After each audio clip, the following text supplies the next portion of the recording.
Everyone. This video is meant to provide a short demonstration on how to use the ZooTools add-on for Google Sheets to do some simple data analysis on any kind of data that you have in a spreadsheet that's kept as a Google Sheet in your Google Drive.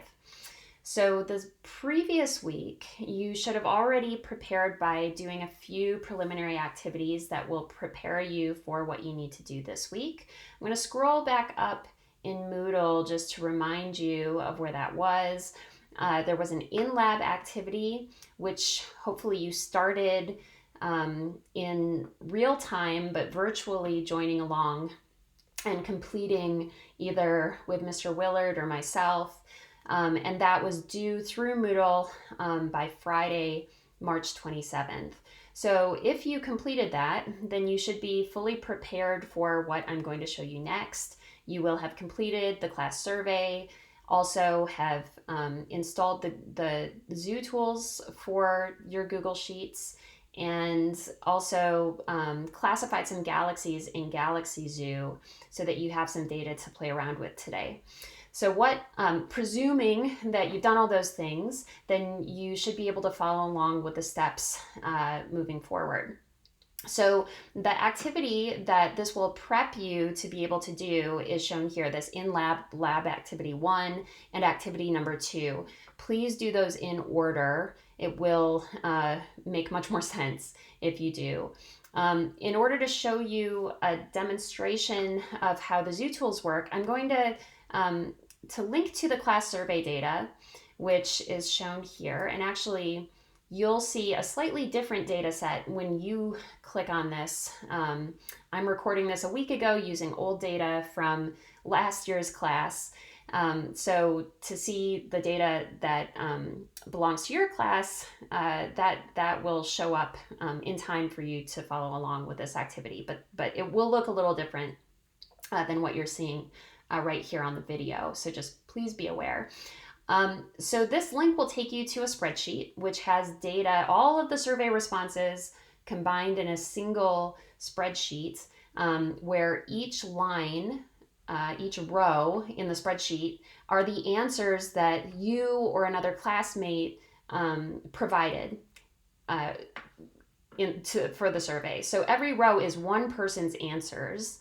It tells you in the first column what time they submitted their survey, which number they were in order of responses that were received.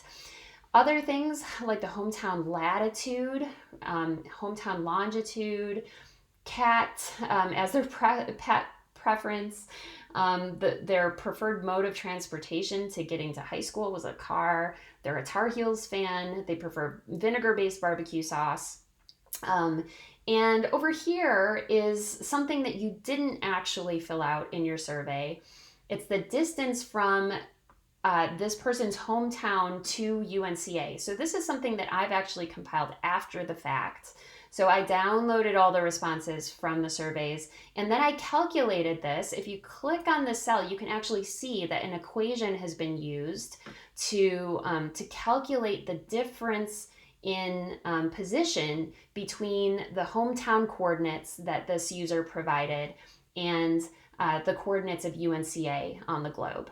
So those are latitude and longitude. They're coordinates on a globe, and it's spherical. So the math is a little complicated, which is why this equation is so long. I'm not expecting you to work this out on your own, but I do want to show you kind of the guts of what's being calculated and how this is worked out, right? So if you wanted to calculate something simpler and you've never done this before in a spreadsheet, I can show you really quickly how you can do that in a blank cell that we have just next door. So here I'll just click on the cell to the left of that column that has the distances from UNCA. And if I click on it and then hit the equation button, right, just the equal sign, then Google Sheets will know that I'm about to make an equation. So I could say 2 plus 3, right? And if I hit enter, it will calculate it like a calculator. It's really, really useful. There are all kinds of different functions you can put in there if you wanted to calculate the sine of an angle, right? Like the sine of 0.5 sorry, 0.5. It will tell you what it is, right? You can calculate all kinds of things. You can use this like a calculator, but it's really useful for calculating equations that are using the data that you have in the spreadsheet. So say, for example, you wanted to, for some reason, calculate the difference between everybody's hometown latitude and their respective hometown longitudes. If you did that, right, you could say equals, and here we're going to say, let's take the latitude. So I'm going to click on that latitude cell and then find the difference. So I'm going to subtract off of that the longitude. So I'm just clicking on another cell, and you can see that those column and row IDs are highlighted there. So C2, this is column C, row 2, minus column E, row 2, right? If I hit enter, there you go. It's calculated the difference between 34 and negative 77. Right? That's a totally useless calculation, but it's easy to do.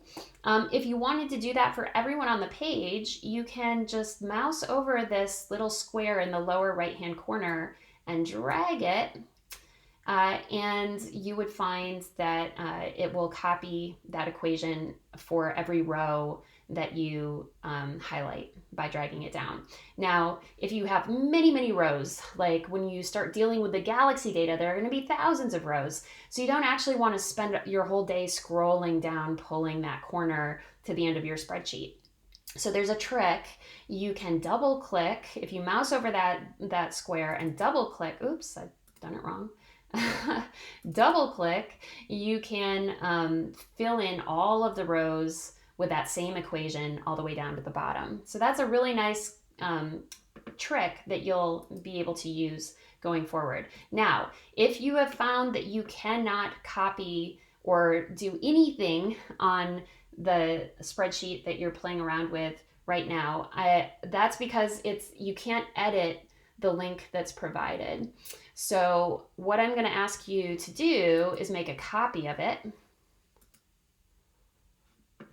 And you can call it anything that you want. So I'm going to say copy survey data. Okay. And I'm going to save it. And this will save it in your own Google Drive. Check up here to make sure that you're signed in for your UNCA address. Many people have their own personal Gmail in addition to UNCA's account.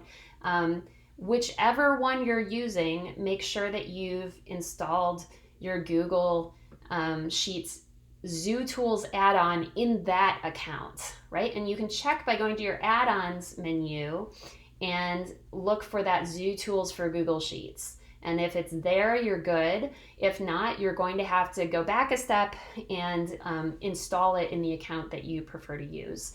I think it's easier to keep everything in your UNCA account, but it is possible to do this from your own personal Google account if you prefer it. Okay, so what we're going to do now that we have a copy of it, we can play around with these things. Let's try making a simple plot. The ZooTools for Google Sheets has a bunch of different really useful tools that will help you make simple plots and analyze the data that you have. The map helper is a really fun one that's only good for the survey data. It's no good at all really for the galaxy data that you'll be using. But what it will allow you to do is plot latitude and longitude points on a map of the Earth, right? So if you pull that up, you can make sure that you're selecting the right column from your data sheet that corresponds to latitude and longitude. So here I'm going to go up and choose hometown latitude under the latitude button. And then for longitude, I'm going to go down and make sure it's pulling the right column that corresponds to hometown longitude. Okay, so if I now click map, you can see where most of those points end up. Okay, looks like everyone's in the US, right?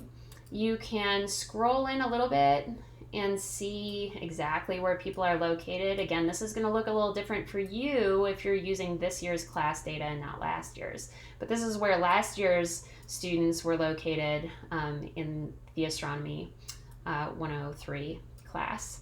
Okay, you can zoom into North Carolina and see that's really where most people are. But people are from all over the state, right? There's a good deal from the Asheville area, but many others all around, right? Okay, so that's just kind of a fun tool. A more common way of analyzing data that you may want to try, or that you'll need to use when you're analyzing your Galaxy Zoo data, is maybe like a scatter plot. So if you go to ZooTools for Google Sheets, you can make one of these scatter plots, right? So I'm choosing the scatter plot helper, and let's just plot the latitude and longitude, right? And I'm going to choose that the x variable be longitude and the y variable be latitude, and see what that looks like.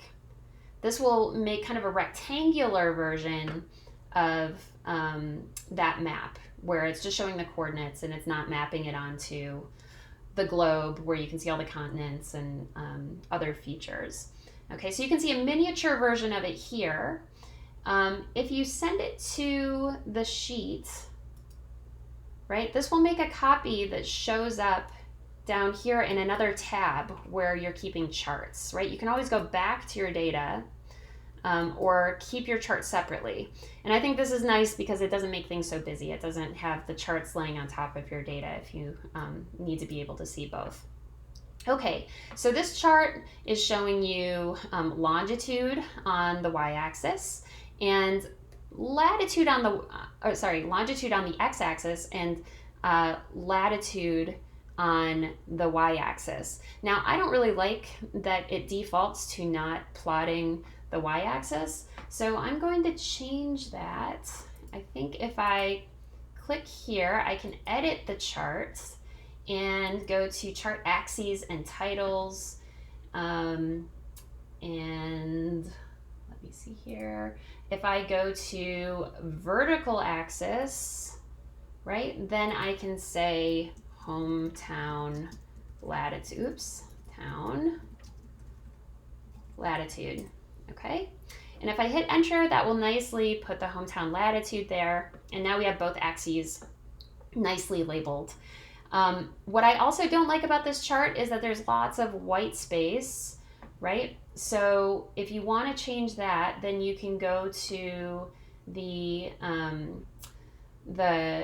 let's deal with the vertical axis first, right? So on the vertical axis, we have a lot of white space in between 0 and 30 because not many people in our class live very close to the equator. So I'm going to crop it a little bit and change the minimum value to 30. Okay, and as soon as I do that, you can see that it's really kind of cropped that out and made it easier to visualize where most of the data lie in the plot. So you can do this with either axis. You can change the limits. If you needed to do it for the horizontal axis, you just click here and change your minimum and maximum values. There's all kinds of extra formatting that you can do if you want, and you can play around with that and see if something is more useful for your needs. I'm going to go back to the data and show you a few more tricks, right? Something else that's really helpful and easy to do. Let's maybe just make a simple pie chart that shows people's barbecue sauce preferences, right? So I'm just going to highlight that column and then go into, there is no pie chart in the ZooTools, but there is a way to make a pie chart just in the normal Google Sheets options. So if you go to the Insert menu and choose Chart, what's shown here is actually a bar chart by default. It's going to show you how many people picked each of those different kinds of barbecue sauce. But I want to make it a pie chart, so I'm going to go over here and choose that option, which I just think is fun to read.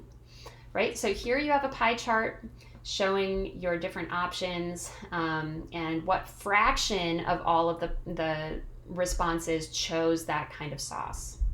So this is really fun. You can also, let's see, you can download this figure if you're happy with all the formatting of it. You can copy it or move to a different sheet, right? I'm just going to go ahead and delete this because I don't want it anymore. I want to show you some other options.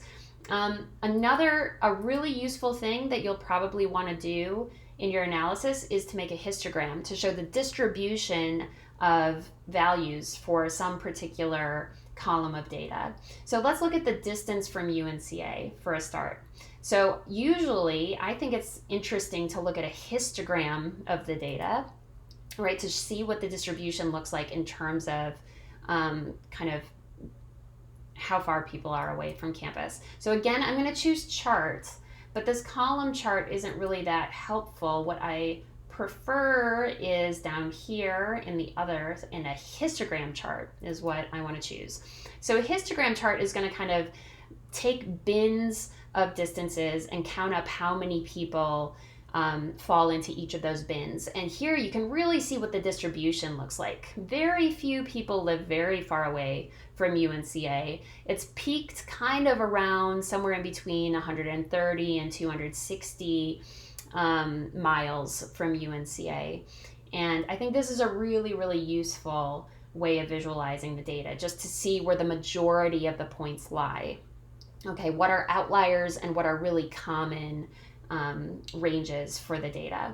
So I'm going to go ahead and delete this as well.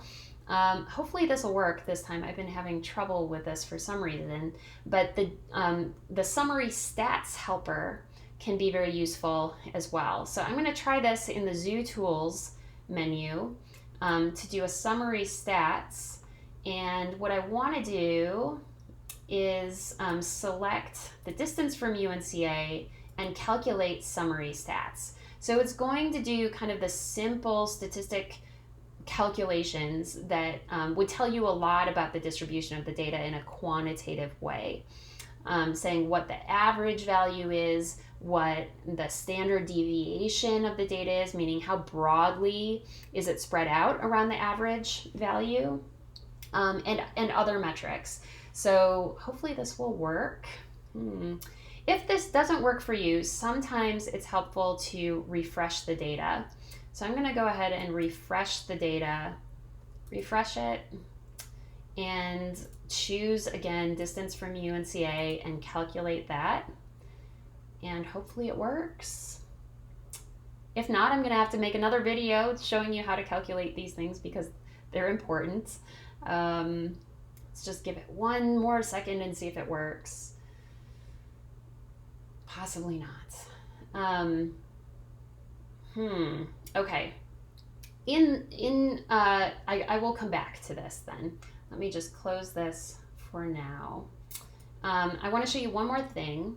So it's really helpful to select subsets of the data. So say you only want to know other characteristics of people who are Tar Heels fans, right? So say you want to ignore everyone who said they were a Blue Devil or whatever, and only isolate your analysis to people who said they are UNC fans. So to do this, we can go to the add-ons menu, and data filter helper will be the tool that allows you to do this. So I'm going to go to data filter helper, and I'm going to say, let's say team, and I'm going to set this to equal, which is the default. I'm going to require that in the team column, their answer was Tar Heels. Okay, and you have to write it exactly as it is for this to work. You could also say, you could set a second option and say, and people who are not only Tar Heels fans, but also have a pet preference of a dog. Okay, dogs. Have to say it exactly like it's written in the column. So let's see where people live who are Tar Heels fans and dog owners. Okay, so it's really essential now that you click on this box where you're copying all columns over to a new tab. This will make you a whole new separate spreadsheet only of the answers from students who are Tar Heels fans and prefer dogs. So I'm going to click filter, and what this will do now is create a brand new tab over here that has only people who are Tar Heels and dog lovers, right? So you can see how many there are, and you can also see their barbecue sauce preferences. Say you want to see what that looks like, right? Let's go to, oh, let's look at the map helper and see where these people live, right? So let's pick the latitude and the longitude and map it. Ooh, okay, so that here we have a Tar Heels fan all the way from New York, right? The rest of them are all North Carolina natives. Interesting. Okay, so maybe that would look different if we had chosen to just look at the students who responded that they have no team preference between Duke and UNC, right? Interesting. Okay, so that's just one fun thing you could do. You could also say, if you wanted to look at this subpopulation of students and say, well, what are their barbecue sauce preferences? And then you can go to, let's make a pie chart. Oops, that's not what we want. I'm gonna, oops, ooh, go ahead and delete that. Let me start here. I'm just going to highlight the column so it knows where to start. Go to chart. There we go. Okay, so most of those people chose vinegar-based. It would be interesting to look at only the Duke fans and see if they have maybe a different barbecue sauce preference, right? These are things you can investigate using the tools that, that you've just learned how to use. So I will leave it there and come back with another video if necessary, probably to show you how to calculate statistics like the average value and the standard deviation of a column, for instance. So, so look for that, and I will now leave this here. All right, good luck.